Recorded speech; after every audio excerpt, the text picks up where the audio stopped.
నమస్తే డాక్టర్ గారు. నమస్తే జయ. కళ్యాణ్ గారు, ఒక మెయిల్ అండి. ఏంటంటే ఇద్దరు అన్నదమ్ములు, ఇద్దరికి పెళ్లిళ్ళు అయ్యాక సమస్యలు మొదలైనవి.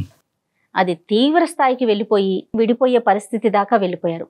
సాధారణంగా ఇద్దరు అన్నదమ్ములు వరకు ఓకే, పెళ్లిళ్ళు అయ్యాక కొంత మార్పు అనేది సహజం. దాన్ని మనం రిసీవ్ చేసుకునే దాన్ని బట్టి, అర్థం చేసుకునే దాన్ని బట్టి ఉంటుందేమో. అది సమస్య. ఇప్పుడు మనకి తమ్ముడి భార్య మనకి మెయిల్ చేసింది. తన పేరు సుజాత. తమ్ముడి భార్య తను ఫేస్ చేస్తున్న ప్రాబ్లమ్స్, ఇష్యూస్ అవన్నీ కూడా మీతో మాట్లాడాలి అనేసి కాల్ చేస్తారండి. సుజాత అమ్మాయి పేరు. చాలా కామన్ అమ్మాయి. అవునండి, కామన్ గానీ అక్కడ నిలబడినటువంటి వాళ్ళకి, వేరే ఇంటి నుంచి వచ్చి ఇదే నా ఇల్లు అనుకుని వచ్చేటటువంటి వాళ్ళకి ఇది. ఇప్పుడు బ్రదర్స్ ఇద్దరు అక్కడే ఉంటారు కాబట్టి సమస్య ఉండదు. బయట నుంచి వచ్చే ఆడపిల్లలు ఉంటారు కదండి, ఆటోమేటిక్ గా ఇష్యూ మొదలవుతుంది. హలో సుజాత గారండి?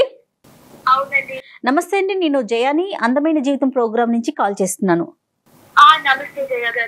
నమస్తే అండి. నాతో పాటు డాక్టర్ కళ్యాణ్ చక్రవర్తి గారు కూడా ఉన్నారు. నమస్తే అమ్మా. నమస్తే. సుజాత కదమ్మా? అవునండి. Very nice, very nice. చెప్పినా ఏంటి సమస్య? ఏ ఊరు మీది? నీ వయసు ఎంత? పెళ్ళి ఎంత కాలం? మాది మాచర్ల డాక్టర్ గారు. మ్యారేజ్ అయ్యి 8 ఏళ్ళు అయ్యిందండి. 8 ఏళ్ళు అయింది. ఏం చెప్పమంటారు డాక్టర్ గారు?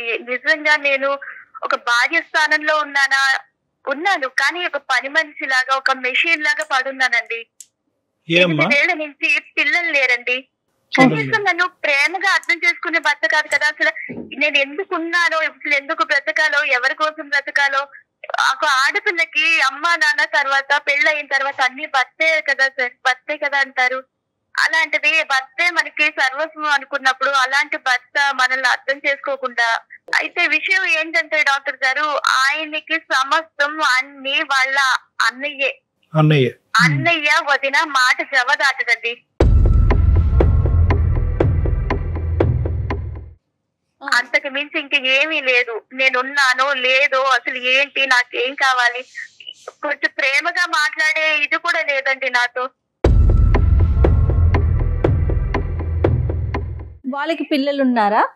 2 పిల్లలు ఉన్నారు వాళ్ళకి. మీరేం చేస్తూ ఉంటారమ్మా? మీరు గాని మీ వారు గాని మీరేం చేస్తూ ఉంటారు? నేను హౌస్ వైఫేనండి. ఆయన అయితే బిజినెస్ ఒకటి షాప్ లో మినరల్ వాటర్ ప్లాంట్ పెట్టుకున్నారు.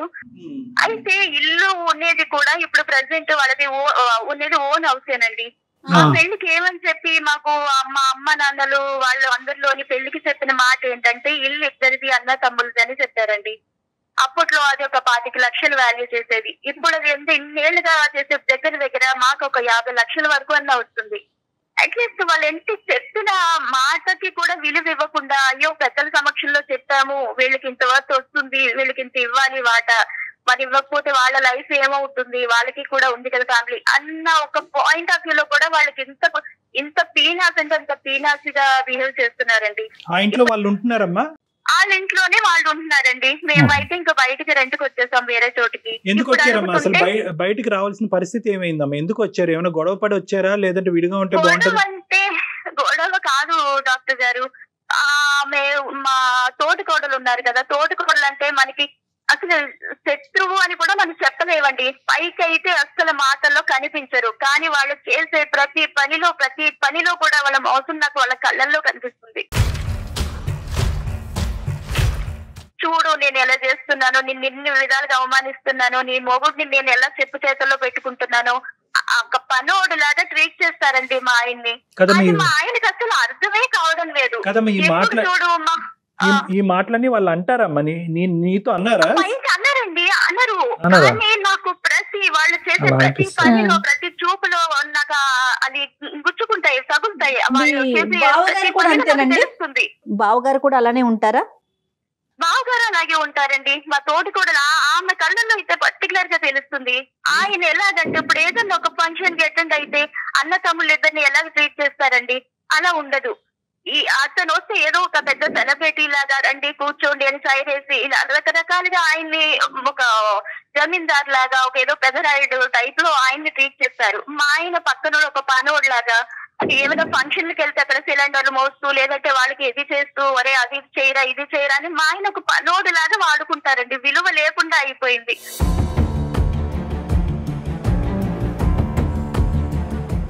సుజాత గారు, మీరు ఎప్పుడైనా డిస్కస్ చేశారా? మీ అన్నయ్య వదిన ఇలా చేస్తున్నారేమో నాకు అనిపిస్తోంది అన్నట్టుగా అట్లా ఏమైనా మాట్లాడారా? చెప్తానండి, నేను ప్రతిరోజు నాతో కూర్చుని ప్రేమగా కలిసి మాట్లాడితేనే కదండి ఆయనకి ఏమైనా అర్థమయ్యేది. ఏది చెప్పినా ఆయన వాళ్ళ అన్నయ్యనే సపోర్ట్ చేస్తూ, మా అన్నయ్య వదిన నువ్వంటే మధ్యలో వచ్చావు, నాకు చిన్నప్పటి నుంచి వాళ్ళ గురించి నువ్వు మమ్మల్ని విడగొట్టడానికి నువ్వు ఇప్పుడు వచ్చావా మధ్యలో, నువ్వెందుకు ఇలా చేస్తున్నావు, ఇది ఎందుకలా మమ్మల్ని విడగొట్టడానికి నువ్వు ట్రై చేస్తున్నావా అని తిరిగి నన్నే అంటాడు. కానీ నేను పడే అవమానాలను గాని, వాళ్ళు చేసే వెటకార పనులు గాని, ఇవి గాని అసలు పట్టించుకోవడం, అసలు అర్థమే చేసుకోడండి ఈ మనిషి.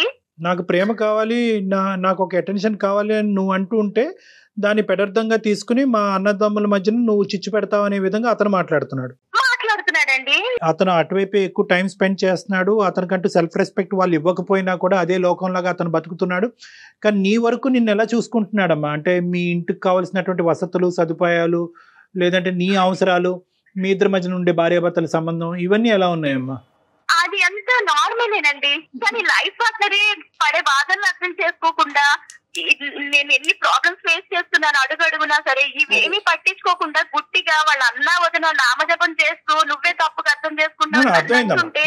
మీ పేరెంట్స్ ఏమైనా మాట్లాడారా సుజాత? వాళ్ళ దగ్గర ఈ డిస్కషన్ ఏమైనా వచ్చింది, ఇట్లా జరుగుతోంది, ఒకసారి మాట్లాడదాం, అట్లా పెద్దల సమక్షంలోకి ఏమైనా వెళ్ళారా? పేరెంట్స్ అంటే మన హౌస్ ఇష్యూ అయితే పేరెంట్స్ అయితే ఇన్వాల్వ్ అయ్యారండి. ఏంటి అసలు ముందు పెళ్లికి చెప్పిన మాట ఏంటి, ఇప్పుడు మీకు సంబంధం లేదు అని అనడం అది ఎంత వరకు కరెక్ట్? మేము వెళ్ళి అడుగుతామంటే మా ఆయన దానికి పెద్ద మనిషి ఏమన్నాడంటే, వద్దండి మావయ్య గారు అత్తయ్య గారు, మీరు అసలు అడగడానికి వీల్లేదు, మా అన్నయ్య నాకు ఏమన్నా ఇస్తే, ఆయన దయతలిసి ఇస్తే, ఆయన సంతోషంగా ఇస్తేనే నేను తీసుకుంటా, లేదంటే నాకు ఒక్క రూపాయి కూడా వద్దు. అంత దయాదు హృదయం గల నా భర్త అండి.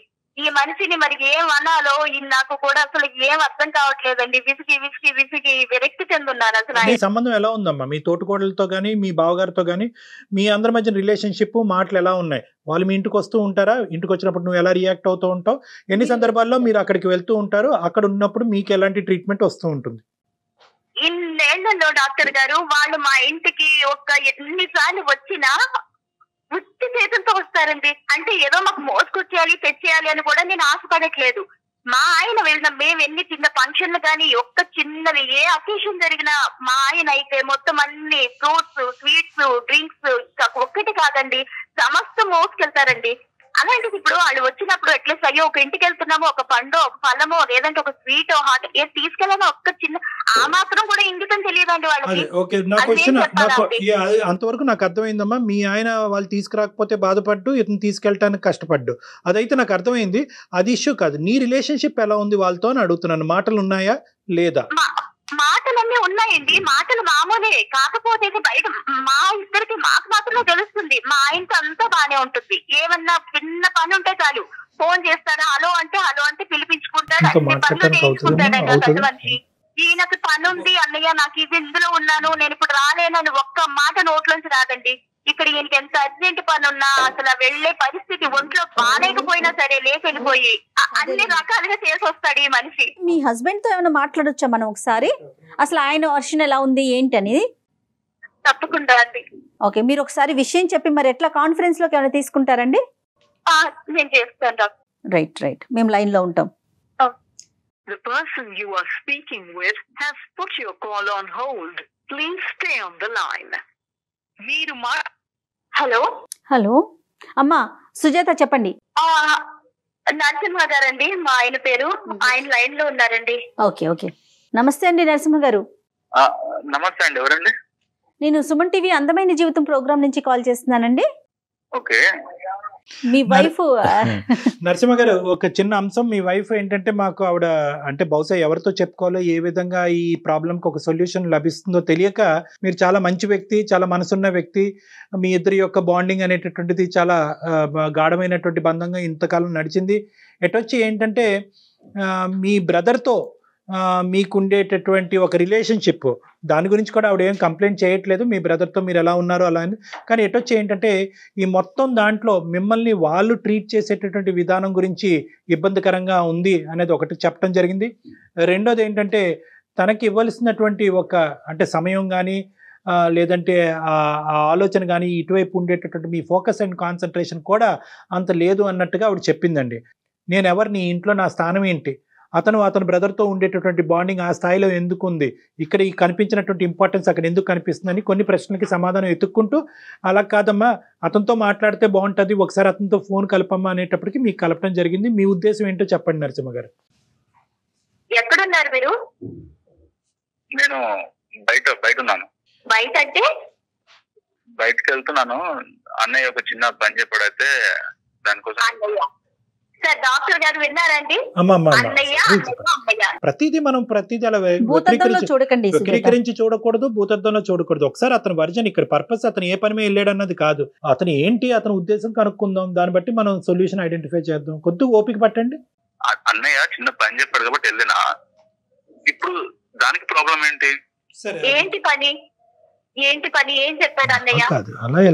ఆయన పనులు చేస్తూనే ఉంటాడు. మీ బిజినెస్, మీ పనులు, మన పనులు అన్ని మానుకొని మీ అన్నయ్య చుట్టే తిరగండి, ఒక గుడి కట్టించండి, సరిపోద్ది.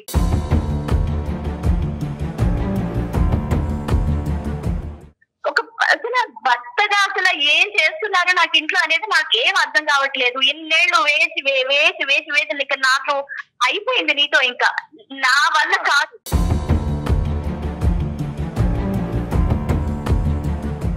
నేను నిన్ను అర్థం చేసుకోకపోతే నువ్వు బాధపడాలి. నేను అర్థం చేసుకుంటున్నా కదా, అర్థం చేసుకుంటున్నా కదా. నేను బాగా చూసుకోవట్లేదా? నిన్ను చూసుకుంటా, అందరూ చూసుకుంటారు. కానీ ఏ రోజన్నా ప్రేమగా మాట్లాడి ఇది నేను పడే బాధ, నేను పడే అవమానాల గురించి చెప్తుంటే ఎప్పుడు కూడా లేదు, మా ఇద్దరి మధ్య గొడవ పెడుతున్నావు, నువ్వు ఏ విధంగా ఎందుకు ఆలోచిస్తుంది, అన్ని తిరిగి అన్నమే. కానీ నిజమా కాదా అన్న యాంగిల్లో అసలు నా వైపు, నా కోణంలో ఒక్క రోజున ఆలోచించావా నువ్వు చెప్పు.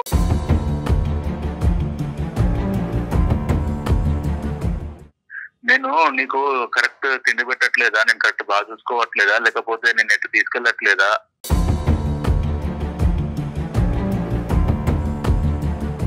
మీ మీద నమ్మకం పెట్టుకుని పెళ్లి తర్వాత భర్త అన్ని సర్వస్వాన్ని మేము మీ దగ్గరికి వచ్చినప్పుడు ఎంత ప్రేమగా చూసుకోవాలి భార్య అంటే. ఇన్నేళ్ల నుంచి ఎన్ని అవమానాలు బయట పడుతూనే ఉన్నాం. బయట వాళ్ళకే తెలుస్తున్నారే, అసలు మీకెందుకు తెలియట్లేదు మీ అన్న ఎంత చీట్ చేస్తున్నాడో, ఎన్ని రకాలుగా నేను పని మనుషులు ఆడుకుంటున్నాడో అనేది. అన్నయ్య బిజీ ఉన్నాడు కాబట్టి నాకు పని చెప్తున్నాడు. అన్ని బిజీ అంటే ఆయన పనులు ఆయన చేసుకుంటాడు, మీ పనులు కూడా వదిలేసి మీరు వెళ్ళిపోవాలి. నా పనులు చేయట్లేదు కదా, నా పని చేసుకుంటే కదా, నా ఫ్రీ టైం కూడా కదా నేను అనే వర్క్ చేస్తున్నాను. ఫ్రీ టైం ఏం ఫ్రీ టైం ఏది చేస్తున్నారు? మనకి ఇచ్చేది ఏమన్నా మనకు కొంచెం వాల్యూ ఇస్తున్నారా? ఎక్కడికన్నా వెళ్తే నా సుజాత ఒక్క నిమిషం సుజాత, నేను ఇందాకెంత చక్కగా ప్లాట్ఫామ్ క్రియేట్ చేశాను. ఏమని చెప్పాను నేను, ఏమయ్యా నరసింహ నీ మీద ఏమీ ఆ అమ్మాయి కంప్లైంట్ చేయట్లేదు, తన స్థానం ఏంటి అక్కడ బాండింగ్ ఏంటి అనేది ఒకటి అడగటానికి. నువ్వు ఫోన్ ఎత్తుతూనే మమ్మల్ని బ్యాక్గ్రౌండ్లో పెట్టి అతనితో గొడవ వేసేసుకుంటే సొల్యూషన్ కాదు కదమ్మా. ఒక్క నిమిషం మేము చెప్పేది కూడా వినండి. మన పనులు వదిలేసుకుని వాళ్ళ పనులకు వెళ్తున్నారు అనేటటువంటి మాటలో వాస్తవం ఉందమ్మా. ఇందాక అదే అతను కూడా అడిగాడు, మీ పనులు వదిలేస్తున్నాడు అతను, తనతో స్పెండ్ చేయట్లేదు అనేది, ఆ ఖాళీ టైం నాతో ఉండొచ్చు కదా అనేది తన ఒపీనియన్. ఇక్కడ ఏంటంటేనమ్మా, ఇంట్లో గొడవ పడేటటువంటి విధంగా ఈ ప్లాట్ఫామ్ మీద మాట్లాడితే మనం ఒక సొల్యూషన్కి రాలే. సో ఇక్కడ నౌ కమింగ్ టు నరసింహ. ఇక్కడ ఏంటంటే ఆ అమ్మాయి ఇమోషనల్ ప్లాట్ఫామ్ మీద మాట్లాడుతుంది, నాకు ప్రేమ కావాలి, ఆప్యాయత కావాలి, బంధం కావాలి, ఈ బంధానికి ఒక అర్థం కావాలి అనేటటువంటిది ఆ అమ్మాయి అడిగేటటువంటి ప్రశ్న. మీ బ్రదర్తో మీకు ఉండేటటువంటి రిలేషన్స్ని మిమ్మల్ని తగ్గొట్టుకోమనట్లేదు, దాన్ని మేము ఖండించట్లేదు. అన్నదమ్ములుగా మీరు ఇలాగే ఉండాలి, మీ అన్నకి ఇచ్చే గౌరవం మీరు ఎలాగే ఇవ్వాలి, మీ వదిన గారిని తల్లిగా భావిస్తూ ఆవిడకి ఇచ్చేటటువంటి గౌరవం కూడా ఇవ్వాలి. కానీ వాళ్ళకి ఎంత గౌరవం ఇస్తున్నారో మిమ్మల్ని నమ్ముకుని ఇచ్చేటటువంటి మీ భార్యకి మీరు ఇచ్చేటటువంటి గౌరవం అనేటటువంటిది అంతే ఇంపార్టెంట్. అదేవిధంగా వాళ్ళు కూడా ఈ అమ్మాయిని లెక్కలోకి తీసుకోవాలి. మీ ఇద్దరి మధ్యన ఈ సమస్య అనేది ఈ రోజు వరకు మాకు తీసుకొచ్చేంత వరకు లేదంటే ముందు నుంచి మీరు ఇది గమనిస్తూనే ఉన్నారా? మీ అభిప్రాయం చెప్పండి సార్ నరసింహ గారు. నేనైతే ఇప్పటి వరకు ఇలాంటివి అయితే వినలేదండి. తన లోపల ఏం పెట్టుకుంటుందో నాకే తెలియదు. రోజైతే బాగానే ఉంటుంది, నేను బయటకు వెళ్ళేటప్పుడు బాగానే చెప్తుంది, లోపల నా వెనక ఏం జరుగుతుందో నాకైతే తెలియదు. నేను అన్నయ్య వాళ్ళ ఇంటికి వెళ్తే ఒక్కోసారి ఎందుకు కోప్పడుతో తెలియదు, ఉన్నట్టుండి కోప్పడుతుంది, తర్వాత ఇమ్మీడియట్లీ కూల్ అయిపోతుంది. సరే అని చెప్పేసి నేను ఇంకా పనికి వెళ్ళిపోతాను, వస్తాను, వచ్చే వరకు ఏదో ఒకటి మనసులో పెట్టుకుని ఉంటది. తర్వాత నేను వచ్చిన తర్వాత మామూలుగా ఉంటది, మళ్ళీ నేను ఉన్నప్పుడు అలా ఉంటది, లేనప్పుడు అలా ఉంటది. ఈ రోజు డాక్టర్ గారి దగ్గరికి మీరు చెప్పే వరకు నువ్వు చెప్పే వరకు నాకు తెలియదు. ఆ అమ్మాయి నీకు అర్థమయ్యేటటువంటి చెప్పేంత పెద్ద సబ్జెక్ట్ ఏమీ కాదు ఇది. ఇదేది 8 నెలల ప్రయాణం ఏమి కాదు, 8 సంవత్సరాల ప్రయాణం. ఆ అమ్మాయి ముభావంగా ఉన్నా మీరు అక్కడికి వెళ్ళి వచ్చి వెనక్కి వచ్చిన తర్వాత ఆ అమ్మాయి ఇంకో విధంగా ప్రవర్తించినా ఏదున్నా కూడా ఇక్కడ మీనింగ్ ఒకటే కదా. మీరు ఇది అర్థం చేసుకుని ఆ అమ్మాయి మనసులో ఏముందన్నది తొంగి చూసేటటువంటి ప్రయత్నం ఎంతవరకు చేశారు. మీరు మరీ అంత నాయివ్గా ఏమీ తెలియనట్టుగా వివరించకండి. ఇక్కడ అమ్మాయి మనస్తాపం చెందుతుంది, ఇంకా బాధపడుతుంది. 8 సంవత్సరాల పాటు నా భర్త ఇంతేనా అర్థం చేసుకున్నాడా అనే క్వశ్చన్తో ఆ అమ్మాయి ఇంకా ఇబ్బంది పడుతుంది. ఇక్కడ సింపుల్ లాజిక్, అక్కడ బంధాన్ని కాదు అని అనట్లేదు, ఇక్కడ ఉండేటటువంటి బంధానికి ఒక మీనింగ్ చూపెట్టమంటుంది అమ్మాయి. నేను మెంటల్లీ డాక్టర్ గారు హార్మోనల్ ఇన్బ్యాలెన్స్ అయిపోయింది డాక్టర్ గారు. ఈయనతో ఈ వేగి అట్లీస్ట్ మాట అర్థం చేసుకొని ప్రేమగా 4 మాటలు మాట్లాడితేనే కదండి ఏదన్నా నాకు తెలిసేది. ఈ ఆలోచనలకి టెన్షన్లకి నేను పడే బాధకి ఇంకా నాకు ఏమవుతున్నానో నా జీవితం ఎటు వెళ్ళిపోతుందో కూడా నాకు ఇంకా అర్థం కావట్లేదు. నరసింహ అనేది తక్కువ మాట్లాడతాడా, లేదంటే ఈ రోజు కాల్ చేసినందుకు తక్కువ మాట్లాడుతున్నాడా, లేదంటే వాళ్ళ ఇంట్లో ఎక్కువ మాట్లాడి ఇక్కడ తక్కువ మాట్లాడతాడా? చాలా తక్కువ మాట్లాడుతున్నాడు నరసింహ ఈ రోజు ఇక్కడ. నా దగ్గర చాలా లిమిటెడ్ అండి. ఇప్పుడు మీరు ఎలా చెప్తున్నారో సేమ్ అంతే. తిన్నావా అంటే తిన్నావు, ఇంట్లో అన్ని తెచ్చానా పెట్టానా వెళ్ళానా నా పని నేను చూసుకున్నాను. వాళ్ళ అన్న ఇంటికి వెళ్తే ఇంకా అన్న నామ చెప్పదు తప్ప ఇంకా వేరే లేదండి. నరసింహ చెప్పండి, ఏం చేద్దాం? ఇప్పటికైనా అమ్మాయి మనసు అర్థమైందా? 8 సంవత్సరాల తర్వాత ఆ అమ్మాయి ఏం కావాలని అనుకుంటుంది అన్నది ఇప్పటికైనా అర్థమైందా మీకు? నేను చెప్పాను, విడమర్చి చెప్పాను ఏం కోరుకుంటుంది అన్నది. ఏం చేద్దాం? ఇప్పుడు తన ఉద్దేశం ఏంటండి? ఇప్పుడు నేను వదిలేసి మా అన్నయ్య గారిని మా కుటుంబాలను అన్న వదిలేసి తనతో పాటు ఉండాలని చెప్పేసి తను అన్నట్టు మాట్లాడుతుంది. ఇప్పుడు తన కోసం నా కుటుంబాలని మొత్తాన్ని వదిలేయమంటారా? నా కుటుంబాలని అన్నయ్య వాళ్ళని వదిలేసి ఇప్పుడు ఈ అమ్మాయి మాట్లాడుతుంటే ఇంతకాలం బట్టి ఏంటి ఎప్పుడన్నా అందా? ఈ 8 సంవత్సరాల్లో అమ్మాయి ఎప్పుడన్నా ఏమయ్యా నేను కావాలో మీ అన్నయ్య కావాలో తేల్చుకొని ఎప్పుడన్నా అందా? ఎప్పుడు ఈ విధంగా అయితే ఎప్పుడైతే అనలేదండి. ఇప్పుడు కూడా తను అది అనట్లేదు కదండి. ఇప్పుడు అది కావట్లేదు. ఇందులో ఒక బ్యాలెన్స్ కోరుకుంటుంది. ఏ విధంగా బ్యాలెన్స్ చేద్దాం అనుకుంటున్నావు అనేది నీ వర్జన్ లో నువ్వు చెప్పు. నువ్వు ఎందుకు కంక్లూజన్స్ కి ఎందుకు వస్తున్నావు? వాళ్ళని వదిలేమంటావు అంటే వదిలేమంటావు అనేటటువంటి అమ్మాయి 8 సంవత్సరాల్లో ఎప్పుడో చెప్పుండేది, నేను పుట్టింటి పోతాను నువ్వు అతను వదలకపోతే అని ఎప్పుడో చెప్పుండేది. ఆ అమ్మాయికి వాళ్ళ దగ్గర నుంచి గౌరవం వస్తుందా? నెంబర్ 1. నెంబర్ 2, మీ అన్నయ్యని మేము వద్దు అనుకోనో వదులుకోమనో మేము చెప్పట్లేదు. మీ అన్నయ్యకి ఇచ్చేటటువంటి ఇంపార్టెన్స్ ని కొంతవరకు నీ భార్య వైపు కూడా చూపెట్టు అనేటటువంటిది 2వ పాయింట్ చెప్తున్నాము. 3వ పాయింట్ ఏంటంటే కనుక ఎంతో కొంత ఈ అమ్మాయికి ఒక రైట్ ఇవ్వండి, ఒక హక్కు ఇవ్వండి, ఒక భారీగా ఒక స్థానాన్ని ఇవ్వండి. ఏమే మా అన్నయ్య ఇలా కోరుకుంటున్నాడు చేద్దామంటావా వద్దంటావా అనేటటువంటి అంశాన్ని ఎన్ని సందర్భాల్లో మీ ఆవిడ యొక్క పర్మిషన్ తీసుకుని మీరు చేశారు? ఇప్పుడు ఇవన్నీ చిల్లర ఇష్యూలాగా మీకు అనిపించవచ్చు. మా అన్నయ్యకి చేస్తున్నాను, మా అన్నయ్య ప్రతిదానికి భార్య పర్మిషన్ తీసుకొని అన్నయ్య మళ్ళీ ప్రతిదానికి అంటున్నాం. ఇలా అని చెప్పేసి ప్రతిదీ విషయం చెప్పలేం కదండి. ప్రతిదానికి కాదు, కొన్ని వైటల్ అంశాలు కొన్ని ఉంటాయి. ఈ రోజు ఇంపార్టెంట్ దానికి కదండి. షేర్ చేసుకోరా అండి? నాకు ఇంకెవరున్నారు? నా ఆయనే కదా. నువ్వు నేను షేర్ చేసుకోకపోతే ఎవరు చేసుకుంటారు? చిన్న విషయాలు కూడా నాకు చెప్పడం మానేస్తే నాకు ఇంకెలా అర్థం అవుతుంది? ఒకప్పుడు ఈ అమ్మాయి వరకు ఏదైనా ఒక సబ్జెక్ట్ తీసుకొచ్చిన తర్వాత సర్వసహజంగా మీరు న్యాచురల్ గా చేసుకుని వెళ్ళిపోయేటటువంటి ప్రాసెస్ ఈ అమ్మాయి ఎప్పుడన్నా అడ్డు చెప్పిందా? చెప్పలేదు కదా. మీరు తీసుకురాలేదు, ఆ అమ్మాయి అడ్డు చెప్పలేదు. ఆ అమ్మాయి ఏమంటదంటే కనుక ఒక కామన్ ఫ్యామిలీ మ్యాటర్ లాగా డిస్కస్ చేయండి. నెంబర్ 2 ఏంటంటే ఇంట్లో తనకు ఇచ్చేటటువంటి టైము, ఇంపార్టెన్స్, విలువ ఇవన్నీ కూడా ఇంపార్టెంట్ కదా. అమ్మాయి కావాలి కదండి. తనకి ఏ విషయంలో టైం ఇవ్వట్లేదు అది చెప్పాలి కదా. తనకి ఏ విషయంలో టైం ఇవ్వట్లేదు, తను బాగా చూసుకోవట్లేదా, లేదా నేను తాగొచ్చి కొడుతున్నానా, లేకపోతే ఇంకేమైనా గొడవలు పెట్టుకుంటున్నానా? కాదు, ఇప్పుడు అనవసరమైన టాపిక్స్ లోకి ఎండ్ కంక్లూజన్స్ కి వెళ్ళొద్దు Narasimha. That is not a practical way of finding a solution.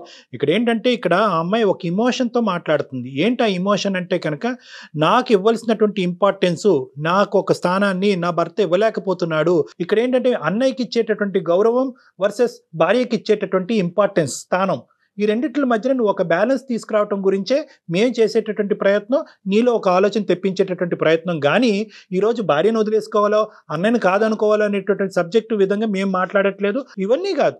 నువ్వు సమాధానం చెప్పగలవా, మమ్మల్ని చెప్పమంటావా? రైట్. మీ అన్నయ్య వదిన ఎలా ఉంటున్నారు మీరు చూస్తున్నారు కదా, అట్లానే మీరు మీ భార్యతో ఉండగలుగుతున్నారా? అంత ప్రయారిటీ ఇస్తున్నారా? అతను ఇప్పటికీ అదొకసారి కూడా ఆలోచించుకోండి. ఇప్పటికీ కూడా నరసింహ గారు ఇప్పటికి కూడా అదే బబుల్లో ఉన్నారు. ఏంటంటే కనుక నీకు అన్ని నేను ఇస్తున్నాను కదా, అన్ని ఇవ్వటం తెస్తున్నాను అంటే కదా.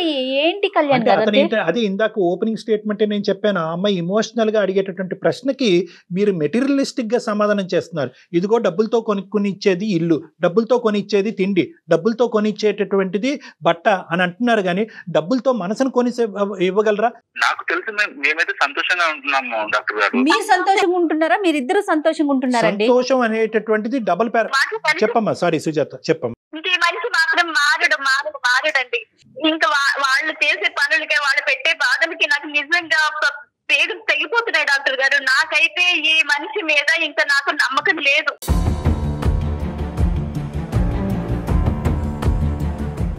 మంచితనాన్ని కూడా హద్దు ఉంటుంది, కానీ ఇంత పిచ్చిగా గుడ్డిగా వెళ్ళి మంచి నేను ఎక్కడ చూడలేదండి. ఇంకా నేనైతే ఇంతో కలిసి బతికే ఛాన్సే లేదండి. నేను మా పుట్టింటికి వెళ్ళిపోతాను. నేను అమ్మ వాళ్ళ దగ్గరే ఉందాం అనుకుంటాను. సుజాత మారిన మనిషి ఇప్పుడు ఏం మారుతాను డాక్టర్ గారు? అతను అసలు అంత తప్పు కాదమ్మా, అది తను మారలేనంత తప్పు కాదు, అంత సమస్య కూడా కాదు. జటిలమైనటువంటి సమస్య కాదు.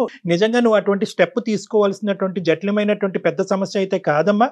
నరసింహ ఒక మంచి వ్యక్తి, అర్థం చేసుకునేటటువంటి వ్యక్తి. ఎటొచ్చి ఈ కాన్సెప్ట్ లో ఏంటంటే అతనికి అర్థం అవడానికి చాలా ఎక్కువ టైం పడింది.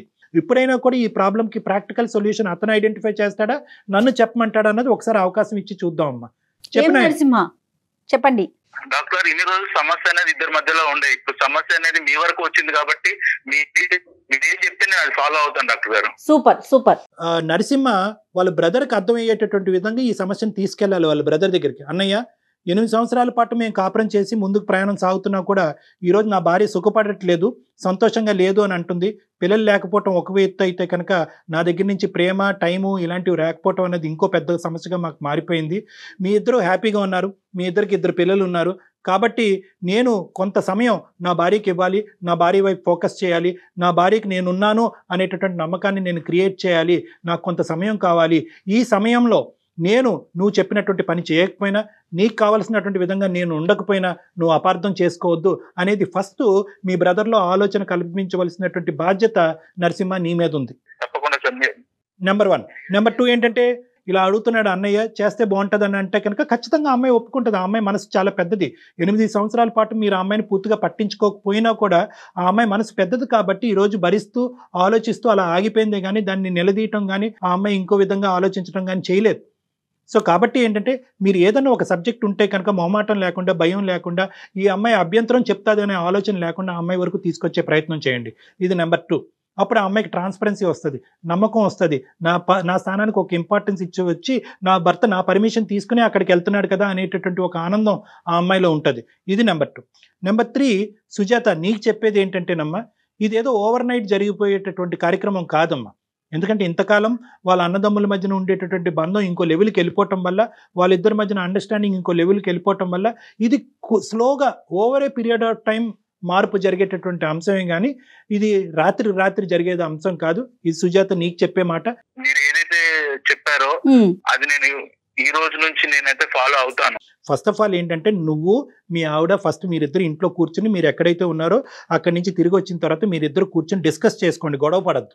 మీ బ్రదర్ని అట్ ద సేమ్ టైం ఈ కాపురాన్ని ఎలా బ్యాలెన్స్ చేయాలనేటువంటి తెలివైనటువంటి అంశం అమ్మాయి నాకంటే బాగా అమ్మాయి చెప్పగలదనే నమ్మకం నాకు ఉంది. ఫస్ట్ మీరిద్దరు నేను చెప్పినటువంటి బేస్మెంట్ మీద మీరిద్దరు కూర్చొని డిస్కస్ చేసుకోండి. Okay Sujatha, okay, good luck, all the best, bye, thank you, take care. ఆ అబ్బాయికి ఈ రోజు అర్థమైంది, అంతే, ఒక స్టెప్ తీసుకుంటానని ముందుకు వచ్చాడు.